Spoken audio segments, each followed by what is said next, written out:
Doctor BR Ambedkar Konaseema జిల్లా P గన్నవరంలో వైనతేయ నది తీరాన ఉన్న పట్టాభిరామస్వామి ఆలయంలో శ్రీరామనవమి రోజున ప్రత్యేకత సంతరించుకుంది.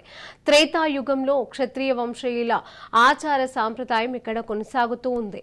సుమారుగా 13 సంవత్సరాల కాలం నుండి పేరుచెర్ల రామరాజు సత్యవాణి దంపతులు శ్రీరామనవమి రోజున రాముల వారి తరఫున సీతమ్మ తల్లికి కంతసారే సమర్పిస్తారు.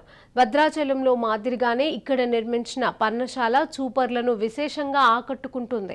నవమి 15 రోజుల ముందుగా 108 కేజీల పాలకోవతో వివిధ రకాల ఫలాకృతులు, బొమ్మలు, అమ్మవారి చీర, స్వామివారికి పంచే తయారు చేస్తారు. ఇక స్వామివారి కళ్యాణంతో పాటుగా ఈ కంతసారను తిలకించడానికి భక్తులు అధిక సంఖ్యలో పాల్గొంటారు. కళ్యాణం అనంతరం స్వామివారి తీర్థ ప్రసాదాలతో పాటుగా కంతసారను భక్తులకు పంచిపెడతారు.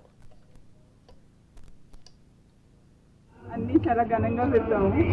ఈ పాలకోవతో రకరకాల ఐటమ్స్ చేస్తుంటాము, చిలుకలు చేస్తాము, అలాగే పెద్ద పెద్ద లడ్డూలు లాంటి స్వీట్స్ అన్నీ కూడా చాలా ఎక్కువ చేస్తాము. ఇవన్నీ అమ్మవారికి సమర్పిస్తాము. దాంతో పాటు పట్టుబట్టలు, వస్త్ర నగలు, ఇంకా పళ్ళు, పెద్ద పెద్దగా ఉన్న పళ్ళు అలాంటివన్నీ అమ్మాయికి కానుకగా సమర్పిస్తాము. మా ఇళ్ళలో ఎవరికి తెలియదైనా సరే ఇదే చేస్తాము. అది రాముల వారి గారికి ఇంకా ఘనంగా చేస్తున్నాము. మాకు ఇంతటి అవకాశాన్ని కల్పించిన మా పెద్దలందరికీ నమస్కారాలు. సుమారు ఎప్పటి నుంచి చేస్తారండి? ఎన్ని సంవత్సరాలు? దాదాపు 10 సంవత్సరాల నుంచి జరుగుతుంది ఇదంతా.